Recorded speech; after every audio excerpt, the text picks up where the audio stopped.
Good morning, students. Today we are going to study the fifth lesson of class 6th science, that is separation of substances.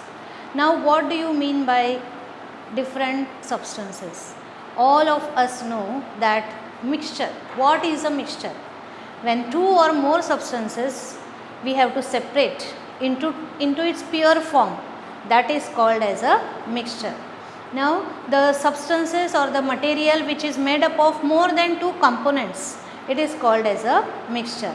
Now, we are going to study in this lesson what are the different methods of separation of substances.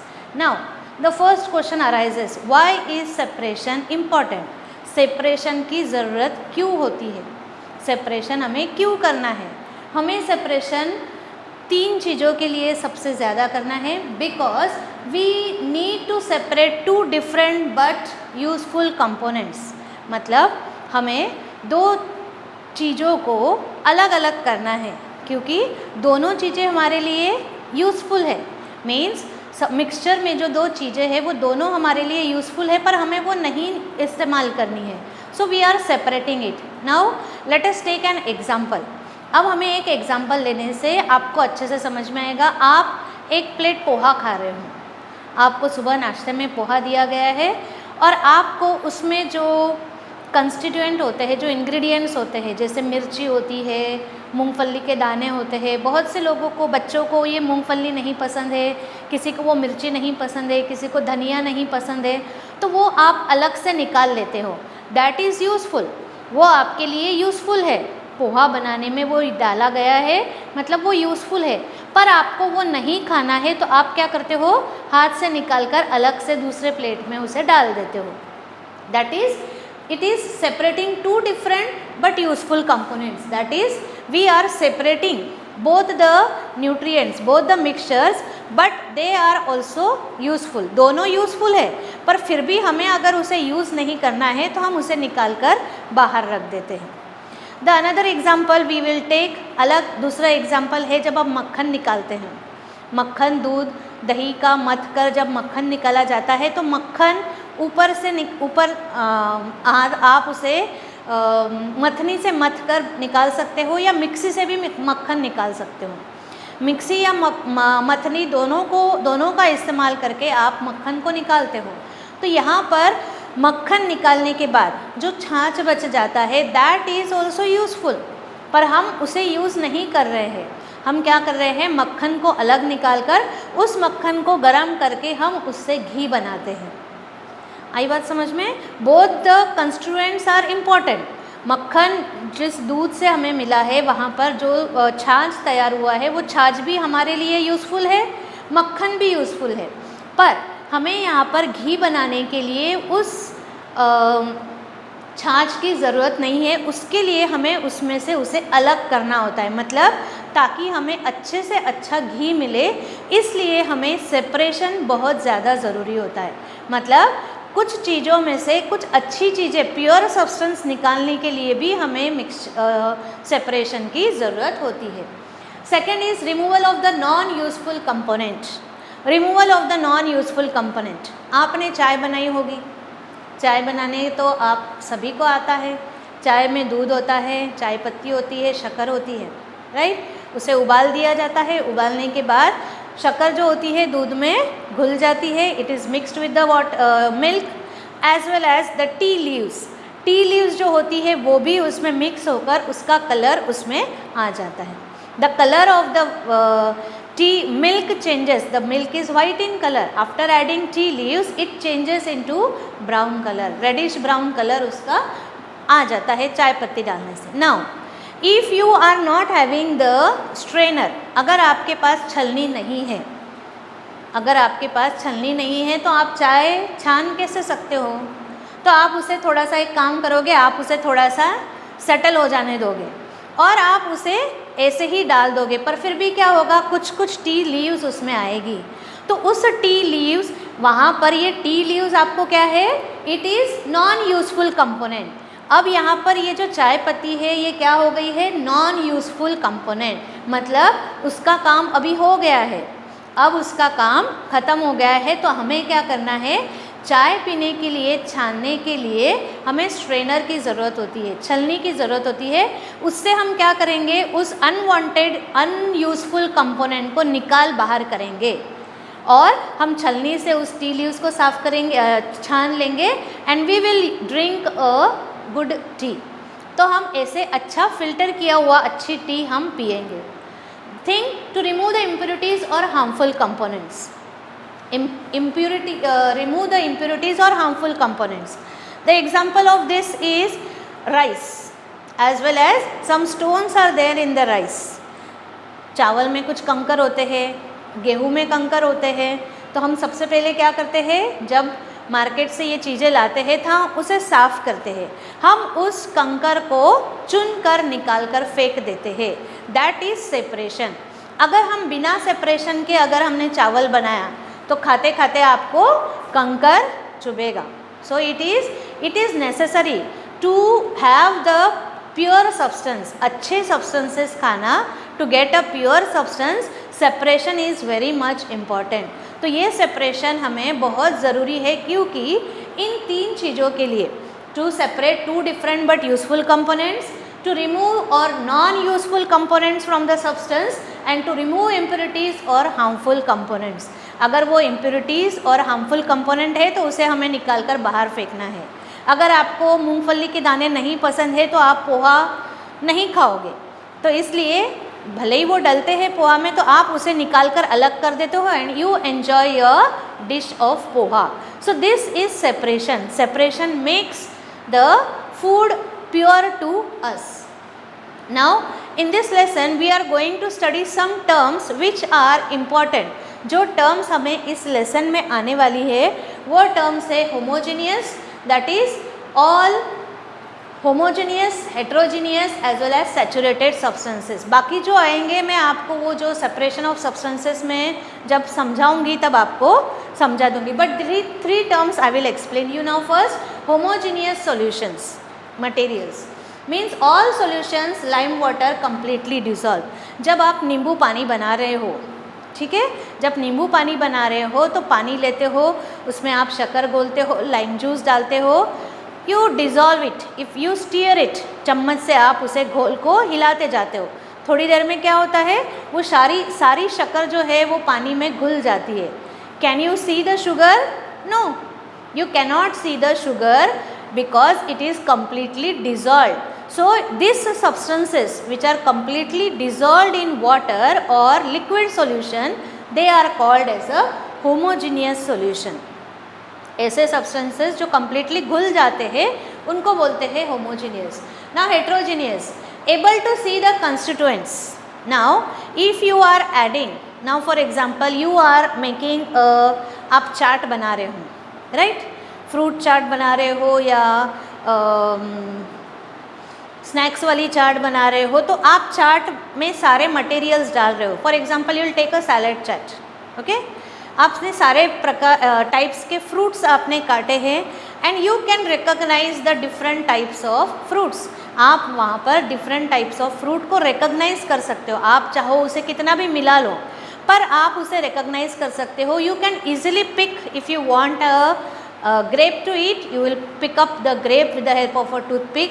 If you want to eat a watermelon, you will pick up with the toothpick that watermelon. So this is, you can see, it cannot be dissolved and you can easily see that constituent. So that are called as a heterogeneous mixture which cannot be completely seen. Now saturated solution.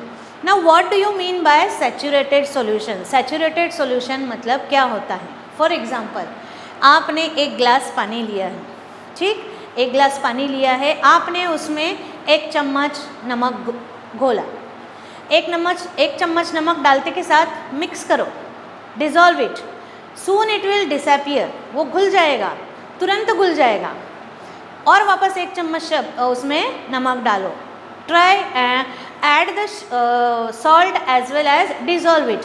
आप एक चम्मच डालते जाओ, उसे dissolve करते जाओ with the help of a spoon की मदद से आप उसको डिज़ोल्व करते जाओ, हिलाते जाओ, stir it.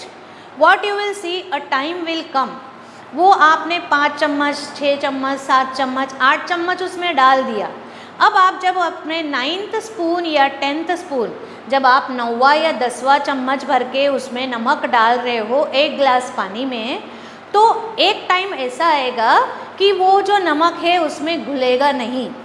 Now no more solute can be dissolve in that solvent, मतलब अब और नमक उसमें घुल नहीं सकता. No more salt can be dissolve in that water and that solution is called as a saturated solution. ऐसे सॉल्यूशन को बोलते हैं saturated solution. Now saturated solution को अगर आपको तैयार ही करना है तो आप क्या कर सकते हो, उसको हीट कर सकते हो. आप क्या कर सकते हो, उसको गरम कर सकते हो. गरम करने से उसकी और एडिशन की कैपेसिटी जो होती है वो बढ़ जाती है. Then what is concentrated solution? Concentrated solution यानी क्या? Nowadays during the summer season all of you might be enjoying the cold drink that is रसना. आप सभी को रसना बहुत पसंद है और आपको पता भी है वो कैसे बनाते हैं. एक पैकेट रसना का ले आते हैं, 1 लीटर पानी में 1 किलो शक्कर डिज़ोल्व करते हैं, उसमें रसना का पैकेट सीजर से काट कर उसमें डिज़ोल्व हो जाएगा. लिक्विड पैकेट भी आता है वो भी पोर कर दो, क्रिस्टल्स आते हैं वो भी आप उसे डाल दो, your Rasna is ready. Filter it and fill it in the water bottle. आप उसे एक वाटर बॉटल में या कांच के बॉटल में आप उसे भर सकते हो. Now that is the concentrated Rasna. That is concentrated मतलब 1 किलो शक्कर 1 लीटर पानी में घोली हुई, मतलब वो क्या है, थोड़ा सा गाढ़ा घोल है, उसका थिकनेस जो है वो ज़्यादा है. And when you are preparing Rasna, जब आप रसना प्रिपेयर कर रहे हो, आप क्या कर रहे हो, उस रसना का ग्लास में थोड़ा सा अमाउंट लेते हो. For example if this is a glass and you will take only this much amount of rasna, very small quantity of rasna you will take and you will add up to this, you will fill the glass with water, put some ice cubes, your glass of cold drink is ready. So this is what these 3 terms, homogeneous mixture, heterogeneous mixture, saturated solution, concentrated solution, this we will study in the next step of this lesson, that is separation of substances. Now in this lesson we are going to study the different methods of separation of substances and where are they used, और वो कहाँ इस्तेमाल होती है और वो कौन सी methods है, हम उसे आज यहाँ पर समझेंगे. Now see children, you are always behind your mother, always in the kitchen. आप हमेशा अपने मम्मी के इर्द गिर्द, दादी नानी के इर्द गिर्द किचन में घूमते रहते हो. Am I right?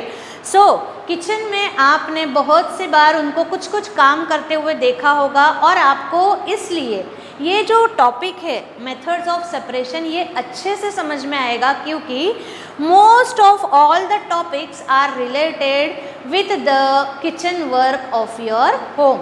आपके घर के किचन से रिलेटेड ये सारा टॉपिक है, तो थोड़ा सा आपको इंटरेस्ट भी आएगा और शायद आपको इन चीज़ों के बारे में पता भी होगा. The first one is hand picking.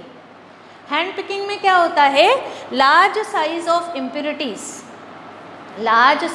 Impurities are chosen, are selected by the hand. They are picked up by the hand and is separated out. For example, wheat is brought from the market. Market से गेहूँ आते हैं, right.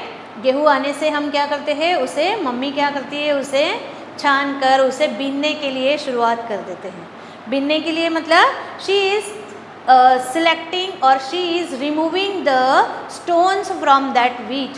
उस wheat में जो कंकर है, black वाले जो कंकर होते हैं, वो कंकर निकाल कर अलग किए जाते हैं. That process in which the impure substances are picked up by the hand, मतलब जो हाथ से उठाकर सेपरेट किए जाते हैं, ऐसे सब्सटेंसेस को बोलते हैं hand picking. This method is used to separate stones from the wheat और राइस और the pulses. Then you are eating a poha. जब आप पोहा खा रहे हो, पोहा में से अगर आपको मिर्ची नहीं चाहिए, आप हाथ से मिर्ची निकाल कर बाहर रख देते हो. दैट इज़ हैंड पिकिंग, मतलब हाथ की मदद से उठा करके सेपरेट किया गया सब्सटेंस होता है, that is hand picking. Second, threshing. Threshing is it is the method of separation which is used to separate the grains from the stalks. Stock मतलब अनाज, ग्रेन्स मतलब अनाज और स्टॉक यानी अनाज के पौधे। So to separate the grains from the stalk मतलब गेहूँ के प्लांट से गेहूँ को अलग निकालना, that process is called as a threshing and this is used by the farmers. Nowadays this method is used by with the help of machine. आजकल ये काम जो होता है separation of the grains from the stalk, ये machine के द्वारा किया जाता है। In the olden days it was done by the farmers, it was done by the workers and with the help of the bullocks. The bullocks used to ride on that grain stalk of the grains. उस पर बैल चलते थे और बैलों के वज़न से उसमें से ग्रेन्स निकलते थे और फिर उसे साफ़ किया जाता था। But nowadays with the help of threshing machine, पर आजकल थ्रेशिंग मशीन से ये सेपरेट किया जाता है। The next method is winnowing. Winnowing में क्या होता है? विनोइंग में the heavier and the lighter components, heavier and the lighter components यानी जो वज़नदार कंपोनेंट होते हैं और हल्के कंपोनेंट्स होते हैं, उसको विंड के मदद से with the help of blowing wind, हवा चलती हुई हवा की मदद से ये हेवियर और लाइटर कंपोनेंट्स एक दूसरे से अलग किए जाते हैं। मैंने पहले ही आपको बताया थ्रेशिंग जो होता था पुराने ज़माने में, पुराने मतलब इन ओल्डन डेज, ये थ्रेशिंग जो होता था एनिमल्स गेहूँ के या कोई भी अनाज के ऊपर चलते थे तो और फिर फार्मर्स एक ऊंचे प्लेटफॉर्म पर किसी टेबल या कुर्सी पर चढ़कर with the help of winnowing, winnower मतलब एक सुपड़े में वो अनाज लेकर के ऊपर उठकर बड़े मतलब रेज्ड प्लेटफॉर्म पर चढ़कर हवा की मदद से लाइटर कंपोनेंट्स पीछे उड़ जाते और हेवियर कंपोनेंट्स का ढीग नीचे जम जाता, मतलब अनाज जो है वो नीचे जमा होता और lighter components means the husk particles, जो हस्क पार्टिकल्स होते हैं वो उड़कर लाइट होने की वजह से पीछे उड़ते जाते हैं और हेवी ग्रेन्स जो होते हैं वो हेवी होते हैं, वो वज़नदार होते हैं तो वो नीचे जमा हो जाएंगे। इस तरह से वो हेवी पार्टिकल्स इकट्ठा होकर इस तरह से विनोइंग की प्रोसेस की जाती है, that is separation of heavier and lighter components of the mixture. Then the next one is sieving. The sieving means in this the fine particles passes through the holes. आपको sieving का एक बता दूँ, sieving is in the sieving we can use the sieve. आप इस sieving में एक sieve use कर सकते हो। आपने देखा होगा घर में हमारे एक चलनी होती है, right? I will show you this structure. This is having like this small mesh, wire mesh, इसमें एक तार लगा होता है, उस तार में से क्या होता है फाइन पार्टिकल्स मतलब बारीक वाले पार्टिकल्स जो होते हैं इस तार के छलनी में से नीचे आ जाएंगे और bigger particles they remains on the sieve, जो मोटे पार्टिकल्स होंगे वो सीव पर रह जाएंगे और नीचे थाली में जो है पाउडर हम जनरली जब आटा गूंथते हैं तो छलनी से छानते हैं, छलनी से छानते हैं ना आटे को, आटा छलता है छानता है तो ये सीव में से जो वायर के होल्स होते हैं उसमें से फाइन पार्टिकल्स बारीक फ्लोर उसमें से छन जाता है, नीचे आ जाएगा और ऊपर जो होता है मोटा आटा जो होता है वो ऊपर large particles remains on the sieve. This sieving is also used on the construction site. ये जो सीविंग है कंस्ट्रक्शन साइट पर भी आपने देखा होगा। कंस्ट्रक्शन साइट यानी जहाँ पर बिल्डिंग बनती है वहाँ पर बहुत वो काम करने वाले जो कॉन्ट्रैक्टर्स होते हैं, जो लोग होते हैं, वो प्लास्टर करने के लिए जो रेत होती है, जो सैंड होती है, सैंड को छानते हैं, सैंड को छानते हैं। आपने देखा होगा लाइक दिस स्ट्रक्चर, ऐसे वो सैंड ऐसे वो सीव रखते हैं, इस सीव पर यहाँ पर वो सैंड डालेंगे, यहाँ पर fine particles of the sand will be there और यहाँ पर बड़े बड़े स्टोन्स जो है वो नीचे यहाँ आ जाएंगे। So this fine sand this fine sand is use for the plaster. ये जो फाइन सैंड है ये प्लास्टर के लिए यूज किया जाता है। So this sieving method, sieving is use also in the kitchen as well as on the construction site. ये सीविंग जो है कंस्ट्रक्शन साइट पर भी यूज इसका किया जाता है। Now the next method is sedimentation, decantation and filtration. Previous before only I told you are behind your mother in the kitchen. जब आपकी मम्मी दाल चावल बना रहे हैं या खिचड़ी बना रहे हैं या पोहा बना रहे हैं, राइट, इन तीनों चीज़ों में से अगर सपोज दाल चावल बना रहे हैं तो दाल और चावल को पहले अच्छे से धोना होता है। ओके, तो दाल चावल को अच्छे से धोने से क्या होगा, कटोरे में दाल और एक वेसल में दाल चावल का मिक्सचर लिया जाता है। Means the rice and the pulses, that is the rice and dal is taken into the container, और फिर उसमें पानी डाल दिया जाता है। Water is added. What happens, the rice sink at the bottom. Rice और पल्सेस जो है वो नीचे वेसल में नीचे सिंक हो जाएंगे, वेयर एज उसमें जो मिट्टी है, जो डस्ट पार्टिकल्स है, वो सारे पानी में ऊपर फ्लोट हो जाएंगे। They will float in the water. Now what your mother will do, इसके बाद आपकी मम्मी क्या करते हैं, उस तपेले को, now we will take, I will draw you small example, small figure, and with the help of figure I will show you this is the vessel in which water is taken, whereas the wheat and rice is there. This is the rice and pulses, this is the water.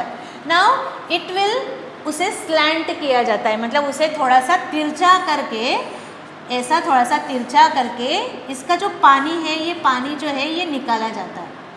The water is separated. Water is separated. This rice remains in the bottom. Rice जो है वो नीचे bottom में हो जाएगा। Means this is sedimentation. ये क्या है, दिस इज द सेडिमेंटेशन। पानी के नीचे वेसल में नीचे राइस चला जाएगा, दैट इज सेडिमेंटेशन। तब वेसल को थोड़ा सा तिरछा करके पानी को सेपरेट करेंगे, this is the decantation. So this is the method, this is the process, or this method of sedimentation and decantation is used in the kitchen for washing the food items. मतलब food ingredients जो होते हैं खाने के लिए, जो हम पोहा बना रहे हैं, दाल चावल बना रहे हैं, तो ऐसे चीज़ों को हम पहले धो लेते हैं। धोने के बाद उसे हम यूज़ करते हैं। सो धोने के लिए जो पानी निकालना होता है, that is sedimentation. In vessel we are taking the rice and pulses, उसमें पानी डालते हैं, rice remains sink in the bottom, that is sedimentation. Now the next process is filtration. Now I explain you before what is filtration.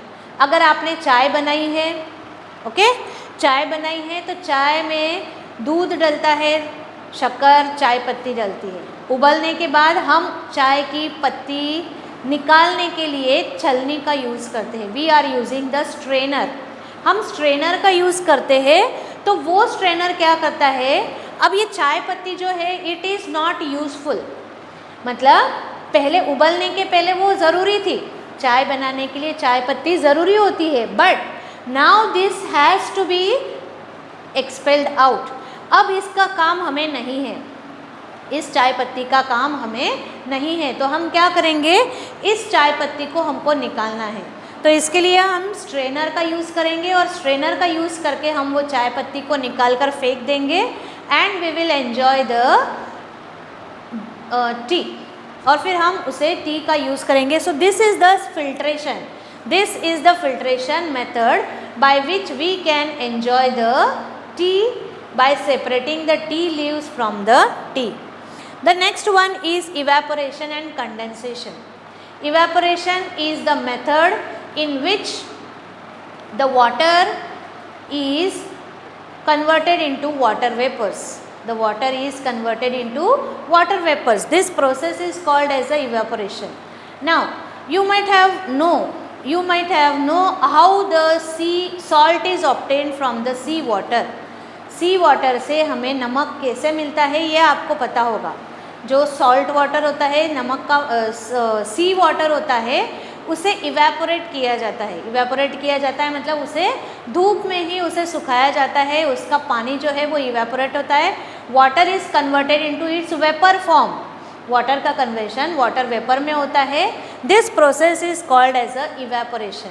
और जब वो evaporate हो जाएगा, you will form the water, you will form the salt in the vessel.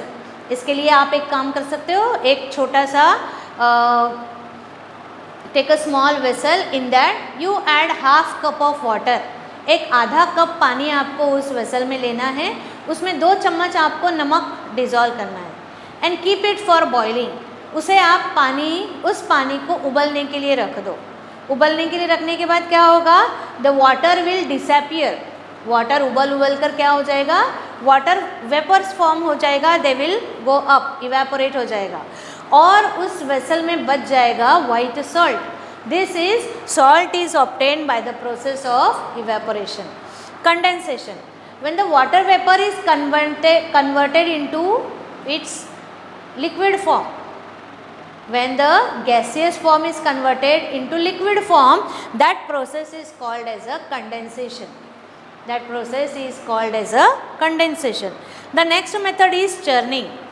Churning, that is we are, आपको पहले भी बताया कि चर्निंग का मेथड मैंने बताया कि मक्खन निकालने के लिए हम चर्निंग की प्रोसेस का यूज़ करते हैं। मक्खन निकालने के लिए हम चर्निंग का प्रोसेस यूज़ करते हैं। We are separating the cream from the curd. उस कर्ड में से हम क्रीम निकालते हैं। This is done with the help of manual, मथनी से हम कर सकते हैं उसको सेपरेट, और चाहे तो हम मिक्सी से भी उसे सेपरेट कर सकते हैं। यहाँ पर दोनों पार्ट्स जो है वो इडिबल है। मक्खन भी हम यूज़ करते हैं और उससे जो छाछ बनता है that also we are using. So churning is use, both the components are both the components are useful. Now the next topic is crystallization. Crystallization में ये इवेपोरेशन का मेथड यूज़ किया जाता है।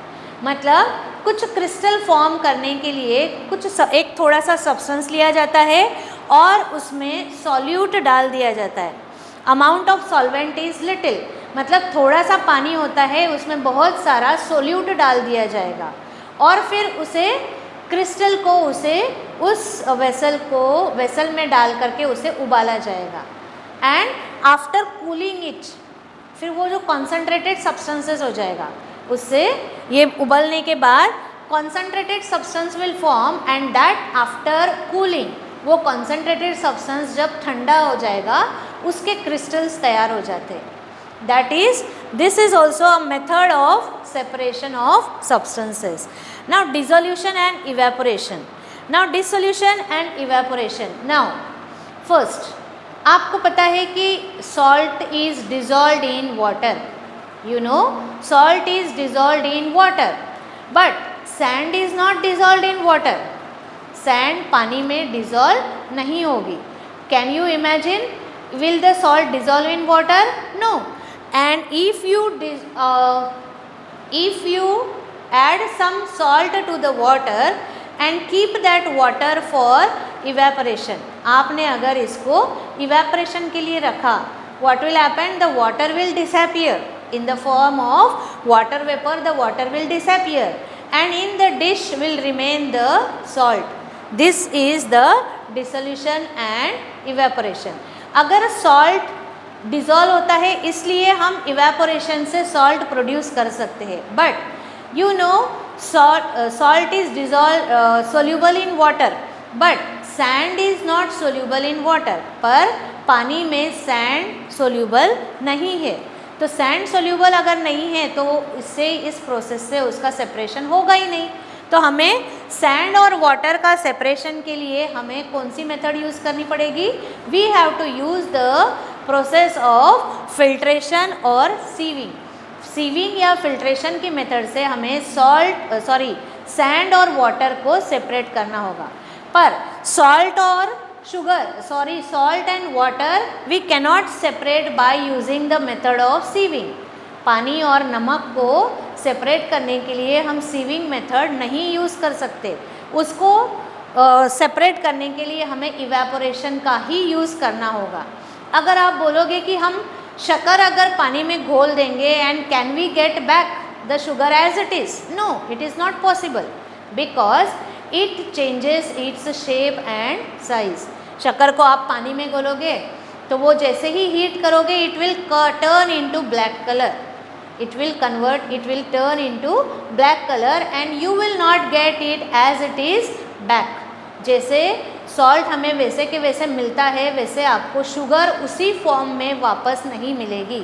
Sugar you will get in black colour as well as the taste will also not be there, उसमें वो test भी नहीं रहेगा और उसके स्ट्रक्चर फॉर्मेशन में भी चेंज आ जाएगा। So in this lesson today we have studied about different methods of separation of substances and where these methods are used. So I think this will be helpful for you to study.